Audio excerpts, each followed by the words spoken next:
Hello guys, welcome back to our channel. So ఈ యొక్క సిరీస్ని మీరు కరెక్ట్గా యూటిలైజ్ చేసుకున్నట్లయితే కనుక డెఫినెట్గా ఒక మంచి పొజిషన్లో అయితే ఉంటారు. ప్రీవియస్ ఇయర్స్ పేపర్స్ని అస్సలు అయితే స్కిప్ చేయొద్దు. అండ్ దాంట్లో ఉన్న రిలేటెడ్ టాపిక్స్ కూడా చదువుకోవటం వలన మనం ఒక బెస్ట్ కాంపిటీషన్ ఇచ్చిన వాళ్ళం అవుతాము. అండ్ టుడే ఆన్వర్డ్స్ నుంచి మనకి సబ్ ఇన్స్పెక్టర్కి సంబంధించి క్వశ్చన్ పేపర్స్ అయితే వస్తాయి. అండ్ ఇవి కానిస్టేబుల్కి కూడా ఇంపార్టెంటేనండి. కానిస్టేబుల్కి ప్రిపేర్ అవుతుంటే కేవలం కానిస్టేబులే కాకుండా స్టేట్కి సంబంధించిన papers, SI papers and NTPC, group D ఇలాంటి పేపర్స్ అన్నీ కూడా రివైజ్ చేసుకోవడం వలన అవే మనకి రిపీట్ అవుతూ ఉంటాయన్నమాట. సో వీడియోని ఎక్కడ కూడా స్కిప్ చేయకుండా అయితే చూడండి. సో రిలేటెడ్ టాపిక్స్ కూడా చూసుకోండి.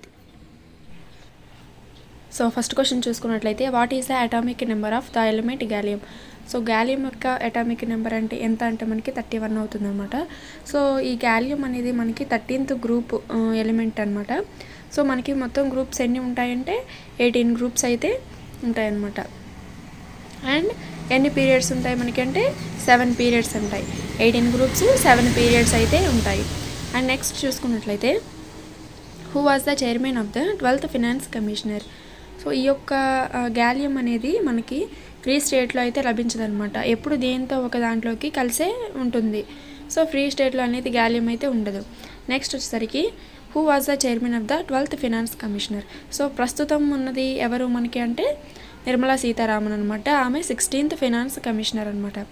సో ఇప్పుడు మనకి ఏం అడిగినారు అంటే 12th ఫినాన్స్ కమిషనర్ ఎవరు అని అడిగితే శ్రీ సి రంగరాజన్ అనమాట. ఈ రంగరాజన్ ఎవరు అంటే మనకి ఫార్మర్ ఎకనామిస్ట్ అనమాట. సో అంతకుముందు ఉన్న ఆర్థిక శాస్త్రవేత్త అనమాట శ్రీ రంగరాజన్ అనే అతను పదవిలో ఉన్నప్పుడు ఏం తెచ్చినారు అంటే సెంట్రల్కి మరియు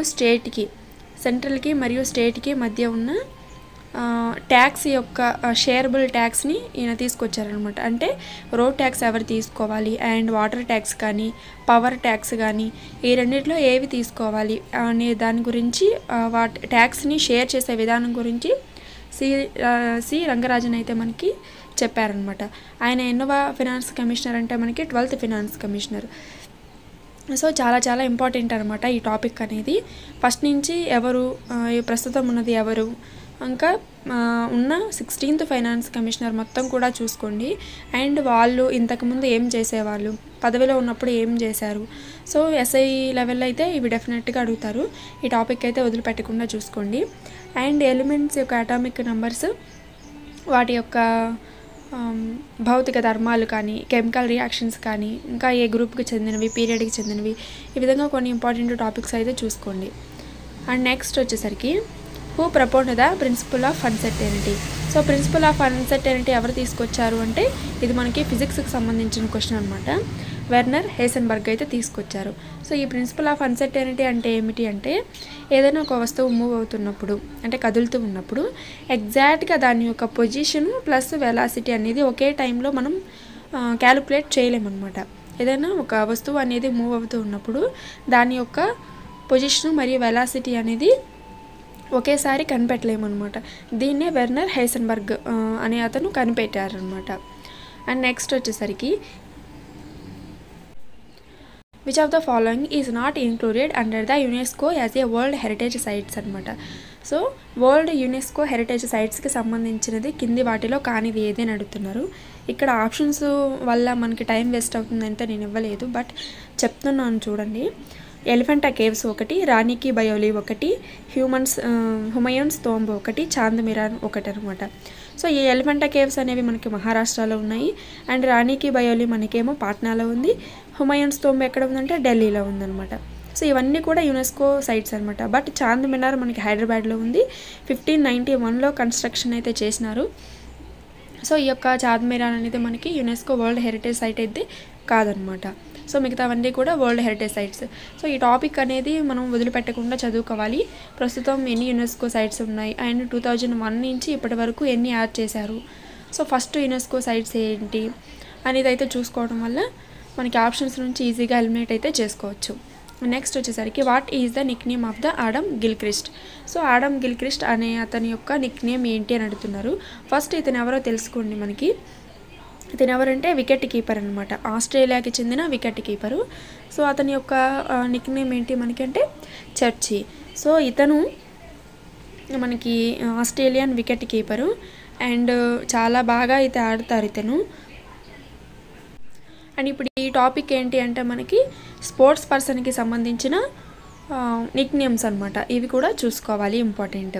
నెక్స్ట్ వచ్చేసరికి the 8th schedule of the Indian constitution is related to.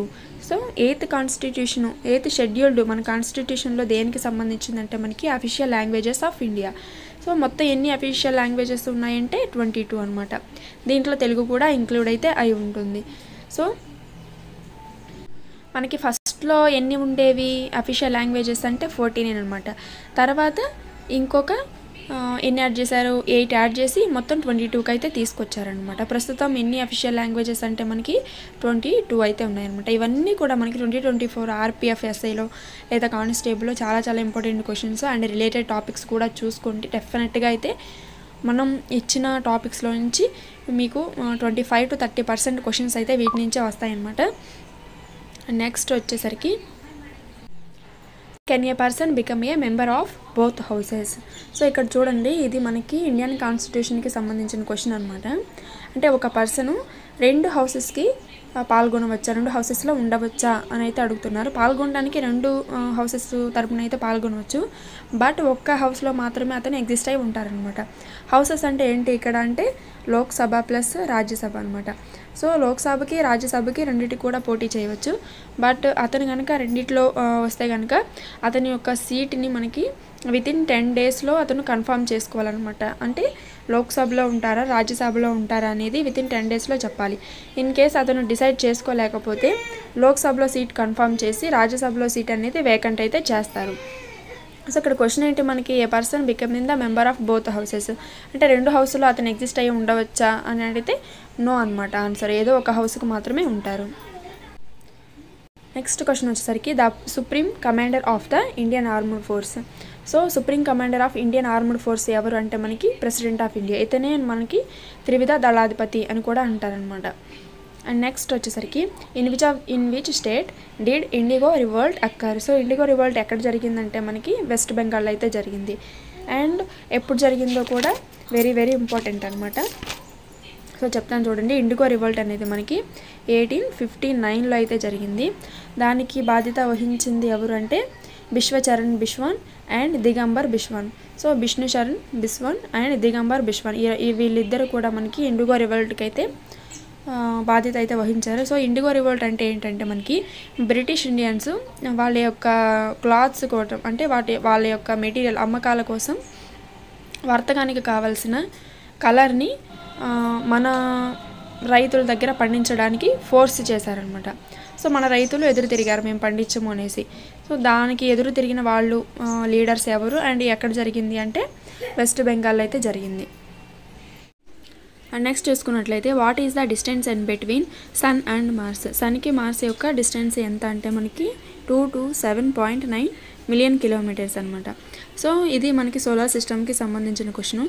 దీంట్లో మనకి మొత్తం ఎన్ని ప్లానెట్స్ ఉన్నాయి అండ్ ప్రతి ప్లానెట్కి మనకి సన్కి డిస్టెన్స్ ఎంత, మన సోలార్ సిస్టమ్ అనేది దేంట్లో ఉంది అంటే మిల్కీవే గెలాక్సీలో ఉంది కదా, ఈ విధంగా అనమాట. అండ్ ఇంకా డిఫరెంట్ ప్లానెట్స్ని ఏమని పిలుస్తారు, వాటి యొక్క డెన్సిటీ ఎంత ఉంది, మాస్ ఎంత ఉంది, వాటి యొక్క టైం పీరియడ్ ఎంత రివల్యూషన్కి అండ్ రివల్యూషన్స్కి. సో ఈ విధంగా కొన్ని ఇంపార్టెంట్ టాపిక్స్ అయితే చూసుకోండి. నెక్స్ట్ వచ్చినట్లయితే addressing whom does the president of the India tender his resignation. So president of India తన యొక్క రిజిగ్నేషన్ లెటర్ని ఎవరికి ఇస్తారు, తన రాజీనామాని ఎవరికి ఇస్తారంటే మనకి వైస్ ప్రెసిడెంట్ ఆఫ్ ఇండియా అనమాట. So vice president of India తన యొక్క రిజిగ్నేషన్ ఎవరికి ఇస్తారు అంటే మనకి ప్రెసిడెంట్ ఆఫ్ ఇండియాకి అయితే ఇస్తారు. అండ్ నెక్స్ట్ వచ్చేసరికి the capital of the Ethiopia ఇది. సో ఇథియోపియా యొక్క క్యాపిటల్ ఏంటి మనకి ఆడిస్ అబాబా. సో ఇథియోపియా ఎక్కడ ఉందంటే మనకి ఆఫ్రికాలో ఉంటుంది. అండ్ ఆఫ్రికాకు వచ్చేసరికి 3 types ఆఫ్ క్యాపిటల్స్ అయితే ఉంటాయన్నమాట. సో జ్యుడిషియల్ క్యాపిటల్ ఒకటి, అడ్మినిస్ట్రేటివ్ క్యాపిటల్ ఒకటి అండ్ పొలిటికల్ క్యాపిటల్ ఒకటి, ఈ విధంగా 3 అయితే ఉంటాయన్నమాట. సో ఆడిస్ అబాబా అనేది మనకి పొలిటికల్ క్యాపిటల్ ఆఫ్ ఆఫ్రికా అనమాట. నెక్స్ట్ వచ్చేసరికి in which country does the Thames river flows.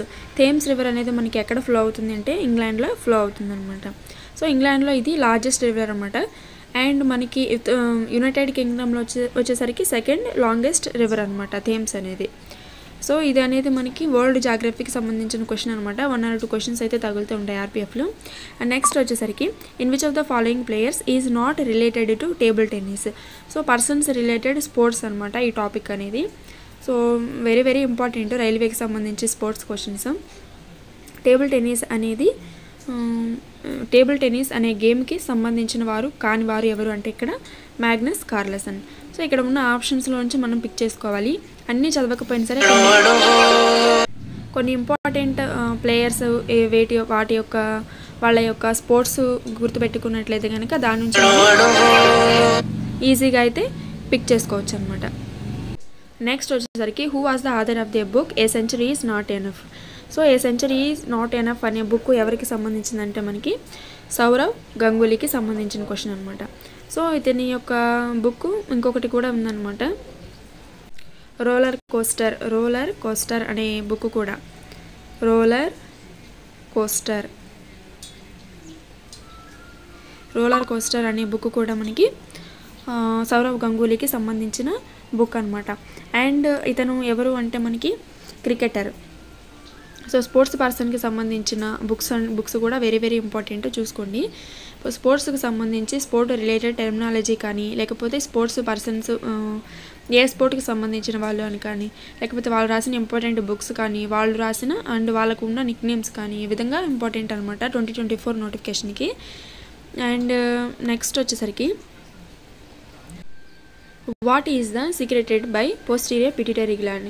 So pituitary gland అనేది మనకి ఎక్కడ ఉంటుందంటే మనకి మెదడులో అయితే ఉంటుందన్నమాట. సో ఆ పిట్యూటరీ గ్లాండ్ నుంచి మనకి ఏమి రిలీజ్ అవుతుందంటే ఆక్సిటోసిన్. సో జనరల్గా అయితే పిట్యూటరీ గ్లాండ్ ఎటువంటి మనకి రసాయనాలు అనేది విడుదల చేయదనమాట. బట్ వాటిని అయితే స్టోర్ చేసుకుంటుంది అనమాట. వేరే గ్లాండ్స్ విడుదల చేసిన వాటిని ఇవి స్టోర్ చేసుకుంటుంది. అండ్ ఈ ఆక్సిటోసిన్ దేంట్లో ఉపయోగపడుతుందంటే మనకి సెక్సువల్ రియాక్షన్స్లో కానీ, అండ్ ఇంకా బేబీ బర్త్లో కానీ, ఇంకా మనకి సోషల్ కమ్యూనికేషన్స్ కానీ ఈ విధంగా ఉపయోగపడుతుంది అనమాట ఆక్సిటోసిన్ అనేది. అండ్ నెక్స్ట్ వచ్చేసరికి in which sport is the term back row attack used. So back row attack అనే ఒక టర్మ్ని దేంట్లో ఏ గేమ్లో యూజ్ చేస్తారంటే మనకి వాలీబాల్లో అయితే బ్యాక్రో అటాక్ అనే టర్మ్ని అయితే యూజ్ చేస్తారు. సో స్పోర్ట్స్కి సంబంధించిన టెర్మినాలజీ అంటే ఇదే అనమాట. సో లవ్ అనే పదం దేంట్లో వాడతారు. సో ఈ విధంగా కొన్ని ఇంపార్టెంట్ పదాలు అయితే ఉంటాయి. అవి ఏ గేమ్కి సంబంధించినవో గుర్తుపెట్టుకోండి. నెక్స్ట్ వచ్చేసరికి dash are the structures founded in the epidermis of the leaves that regulate the process of transformations and gases exchange. So gases ఎక్స్చేంజ్లో మనకి లీవ్స్లో ఏ భాగం తోడ్పడుతుంది అని అడుగుతున్నారు సింపుల్గా క్వశ్చన్ అయితే. సో ఆన్సర్ వచ్చేసరికి మనకి స్టొమాటా అనమాట. నెక్స్ట్ చూసుకున్నట్లయితే during the 19th century Kond tribe use to dwell in the forest of. So Kond tribe అనేవాళ్ళు ఏ ప్రాంతంలో నివసించారు మనకి ఇండియాలో అంటే ఒడిశా ప్రాంతంలో వాళ్ళు ఎక్కువగా నివసించేవారు. ఈ విధంగా కొన్ని ఇంపార్టెంట్ ట్రైబ్స్ వారు నివసించిన ప్రదేశాలు అయితే గుర్తుపెట్టుకోండి. అండ్ వరల్డ్ వైడ్గా కూడా ఉన్న ఫేమస్ ట్రైబ్స్ అయితే గుర్తుపెట్టుకోండి. నెక్స్ట్ వచ్చేసరికి generally the tenure of the member of the Lok Sabha is 5 years but it can be terminated before. So Lok Sabha యొక్క పదవీ కాలం ఎంత అంటే మనకి 5 years. బట్ ఈ యొక్క టర్మ్ని మనం ప్రెసిడెంట్ కంటే ముందే తీసివేయచ్చు అనమాట. నెక్స్ట్ వచ్చేసరికి which of the following has attained the status of full statehood. So full statehood రాష్ట్రం యొక్క స్వతంత్ర ప్రతిపత్తిని కింది వాటిలో ఏది పొందింది అంటే సిక్కిం అనమాట. సో మిగతావన్నీ కూడా ఇక్కడ ఇచ్చిన ఆప్షన్స్ చూసుకున్నట్లయితే చండీగఢ్, పాండిచ్చేరి అండ్ లక్షద్వీప్ అనమాట. ఈ సిక్కిం అనేది మనకి 1975లో 36th అమెండ్మెంట్ యాక్ట్ ద్వారా ఫుల్ స్టేట్హుడ్ని అయితే సంపాదించుకుంది. నెక్స్ట్ చూసుకున్నట్లయితే who is the father of bacteriology. బ్యాక్టీరియాలజీని ఫాదర్ ఎవరు అంటే మనకి రాబర్ట్ కోచ్ అనమాట. నెక్స్ట్ వచ్చేసరికి what is the IUPAC name of the oxalic acid. Oxalic acid యొక్క ఐయుపాక్ నేమ్ ఏంటిది అంటే మనకి ఇథానియోడిక్ యాసిడ్ అనమాట. నెక్స్ట్ వచ్చేసరికి where was the session of the Indian National Congress held in 1929. So 1929లో Indian National Congress యొక్క సమావేశం ఎక్కడ జరిగిందంటే లాహోర్ సెషన్లో జరిగింది. అండ్ ఈ సమావేశంలోనే మనకి పూర్ణ స్వరాజ్ అయితే డిక్లేర్ చేశారు. అప్పుడు ఉన్న ప్రెసిడెంట్ ఎవరు అంటే మనకి ఐఎన్సీ యొక్క ప్రెసిడెంట్ అనమాట. ఇండియన్ నేషనల్ కాంగ్రెస్కి బాధ్యత వహించింది ఎవరు అంటే జవహర్లాల్ నెహ్రూ గారు. ఇక్కడ వచ్చేసరికి fathers of some important discoveries గురించి అయితే చూసుకోండి. And IUPAC names of some acids గురించి అయితే తెలుసుకోండి. వెరీ వెరీ ఇంపార్టెంట్ రైల్వేలో.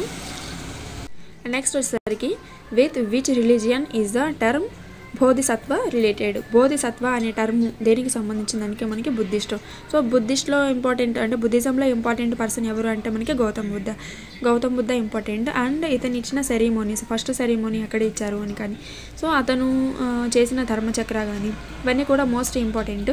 తన యొక్క పుట్టుక మరియు మరణం ఎక్కడ జరిగింది అనేది ఫేమస్ అనమాట. ప్రతి ఒక్క షిఫ్ట్లో కూడా ఒక క్వశ్చన్ అనేది మనం ఎక్స్పెక్ట్ చేయొచ్చు బుద్ధిజంకి అండ్ సిఖిజంకి సంబంధించి. In which ocean is the Tonga trench situated. Tonga trench అనేది ఎక్కడ ఉంది అంటే మనకి పసిఫిక్ ఓషన్లో అయితే ఉందన్నమాట. నెక్స్ట్ వచ్చేసరికి what is the ionisation constant of acetic acid. So ionisation కాన్స్టెంట్ని ఎలా మెజర్ చేస్తారో తెలుసుకోండి. ఇక్కడ ఇచ్చిన ఎసిటిక్ యాసిడ్ యొక్క అయనైజేషన్ కాన్స్టెంట్ ఎంత అంటే మనకి 1.74 × 10 పవర్, ఇది పవర్ అండి, సో కొంచెం మిస్టేక్ అయితే పడింది, 10⁵ అనమాట.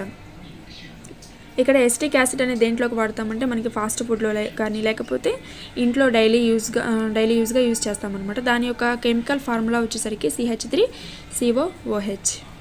నెక్స్ట్ వచ్చేసరికి in which state is the Kakrapar atomic power station located. Kakrapar అనే అటామిక్ పవర్ స్టేషన్ ఎక్కడ ఉందంటే మనకి గుజరాత్.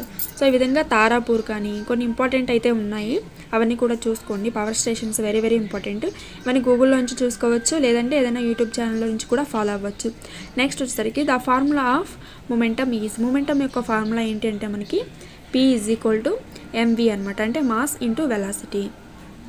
నెక్స్ట్ వచ్చేసరికి in which of the following countries does not share boundary with India.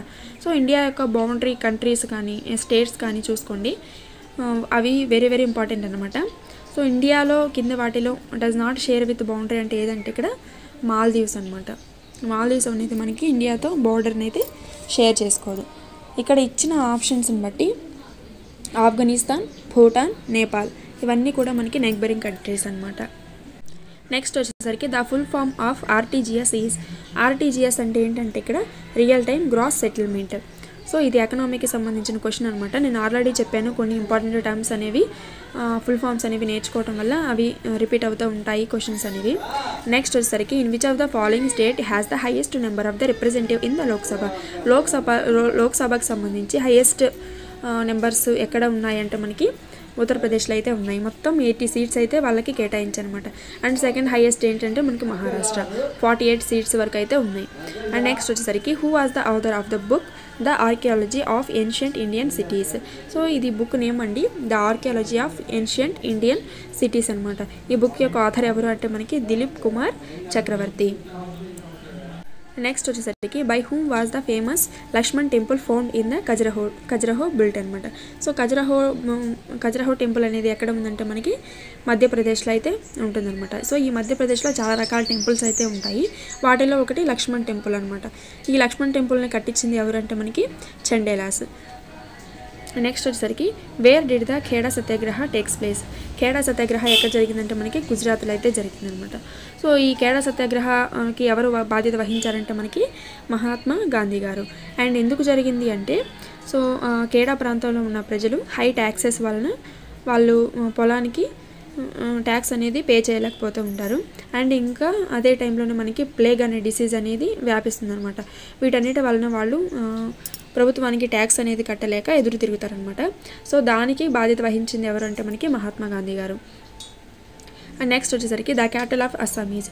Assam యొక్క క్యాపిటల్ ఏంటి అంటే మనకి ఇక్కడ డిస్పూర్. సో మన ఇండియన్ స్టేట్స్ యొక్క క్యాపిటల్స్ కానీ సీఎంస్ గవర్నర్స్ కూడా very very important. And next వచ్చేసరికి in which city was the youth Olympic games 2019 held. So some important sports venues అయితే చూసుకోండి. ఇక్కడైతే యూత్ ఒలింపిక్స్ 2018 ఎక్కడ జరిగాయి అనేది అడిగారు. బ్యూనస్ ఐరిస్లో జరిగాయి. అండ్ ప్రజెంట్ మళ్ళీ ఎక్కడ జరిగాయి, సో దానికి ఆధిక్యం వహించిన స్టేట్ లేదా సిటీ ఏంటి అనేది తెలుసుకోండి. Wear did the Indian wild life protection act come into force. So wild life protection act ఎప్పుడు మనకి ఫోర్స్లోకి వచ్చిందంటే 1972 అనమాట. అంటే వన్యప్రాణి యొక్క సంరక్షణ కేంద్రాలు. నెక్స్ట్ వచ్చేసరికి in which of the following is not a hard currency. So hard currency అంటే ఏంటంటే మనకి ఆ యొక్క కరెన్సీ తోటి మనం వరల్డ్ వైడ్గా ట్రేడ్ అనేది చేసుకోవచ్చు, వ్యాపారం అనేది చేసుకోవచ్చు అనమాట. అలా ఏ కరెన్సీతో అయితే మనం వ్యాపారం చేసుకోలేమో విదేశాలతో, అలాంటి కరెన్సీని మనకి నాట్ ఏ హార్డ్ కరెన్సీ అంటారు. చేయగలిగే వాటిని హార్డ్ కరెన్సీ అంటారు, చేయలేకపోయే వాటిని నాట్ ఏ హార్డ్ కరెన్సీ అంటారు. సో అలాంటి వాటిలో ఇక్కడ ఏంటంటే కువైట్ దినార్ అనమాట. సో కువైట్ దినార్ అనేది మనకి వరల్డ్ వైడ్గా ట్రేడ్ అయితే చేసుకోలేము దీంతో, అంటే వేరే వాళ్ళ యొక్క కరెన్సీలోకి మార్చుకోలేము. మన ఇండియన్ కరెన్సీతో వీళ్ళైతే వ్యాపారం చేసుకోవడానికి అవకాశం ఉంది. నెక్స్ట్ వచ్చేసరికి వెన్ వాజ్ ద క్యాలియోటైప్ సొసైటీ, అంటే ఫోటోగ్రాఫిక్ క్లబ్ అనమాట. ఇది ఎప్పుడు ఎస్టాబ్లిష్ చేసినారు అంటే 1847 AD. సో 1947లో మనకి స్వతంత్రం వచ్చింది అనుకుంటే ఎగ్జాక్ట్గా 100 years క్రితము 1847 ADలో మనకి ఫోటోగ్రాఫిక్ క్లబ్ అనేది ఎస్టాబ్లిష్ చేశారని గుర్తుపెట్టుకోండి. అండ్ నెక్స్ట్ క్వశ్చన్ వచ్చేసరికి which house of the Indian parliament is more powerful. So Lok Sabha పవర్ఫుల్లా లేదా రాజ్యసభ పవర్ఫుల్ అంటే మనకి లోక్సభ అనమాట. నెక్స్ట్ వచ్చేసరికి where is the headquarters of export credit guarantee corporation of India located.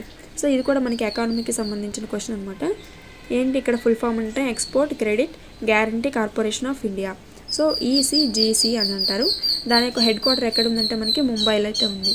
Next వచ్చేసరికి in which years was the supreme court of the India established. Supreme court ఇండియాలో ఎప్పుడు establish చేశారంటే 1950లో. మనకి రాజ్యాంగం అమలులోకి వచ్చిన సంవత్సరంలోనే సుప్రీం కోర్టు కూడా ఎస్టాబ్లిష్ చేసినారు.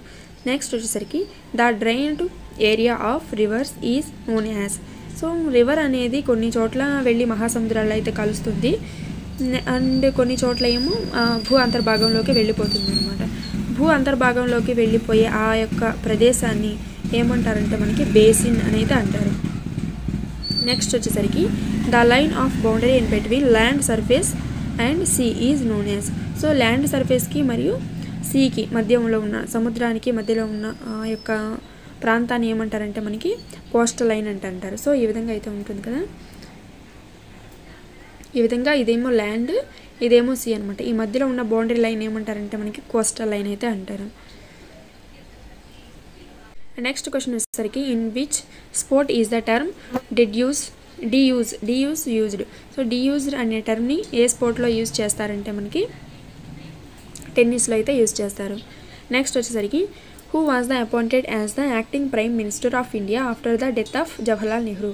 సో యాక్టింగ్ ప్రైమ్ మినిస్టర్ అంటే ఏంటి అంటే ఏదైనా పదవి ఖాళీ అయినప్పుడు, సో నెక్స్ట్ మళ్ళీ ఎలక్షన్స్ వచ్చి మళ్ళీ కొత్త వారిని ఎన్నుకునే వరకు పనిచేసే ప్రెసిడెంట్ని లేదా ప్రైమ్ మినిస్టర్స్ని ఏమంటారంటే యాక్టింగ్ ప్రైమ్ మినిస్టర్స్ అని అంటారు. సో జవహర్లాల్ నెహ్రూ గారు మనకి డెత్ అయినప్పుడు మనకి యాక్టింగ్ ప్రైమ్ మినిస్టర్గా ఎవరు చేశారు అంటే గుల్జారీలాల్ నందా గారు అయితే చేశారు. సో ఈయన యొక్క టర్మ్ అనేది మళ్ళీ వచ్చిందనమాట. ఎప్పుడు అంటే మనకి లాల్ బహదూర్ శాస్త్రి పదవిలోకి వచ్చి ఆయన కూడా మరణించారనమాట కొన్ని సంవత్సరాల తర్వాత. సో ఆ తర్వాత కూడా శ్రీ గుల్జారీలాల్ నందా గారు మనకి యాక్టింగ్ ప్రైమ్ మినిస్టర్గా 2 times అయితే చేశారు. నెక్స్ట్ వచ్చేసరికి యోగ సూత్ర has been written by.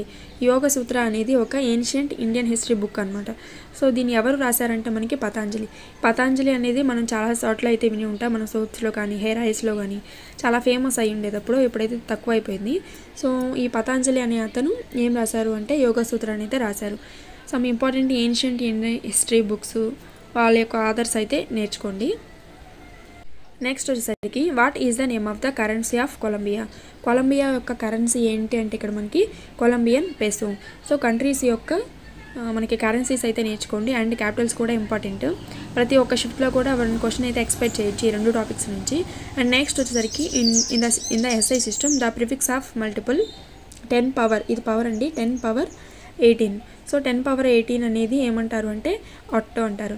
So 10 power 15 ఏమంటారంటే ఫెర్మో అని, అండ్ 10 power 16 ఏమంటారు, 17 ఏమంటారు. సో ఈ విధంగా అయితే కొన్ని ఇంపార్టెంట్ అయితే చూసుకోండి, వెరీ వెరీ ఇంపార్టెంట్. సో ఇదన్నమాట వీడియో. చెప్పిన టాపిక్స్ అన్నీ కూడా డెఫినెట్గా ఫాలో అవ్వండి. వీడియో నచ్చినట్లయితే ఒక చిన్న లైక్ చేయండి. Thank you so much.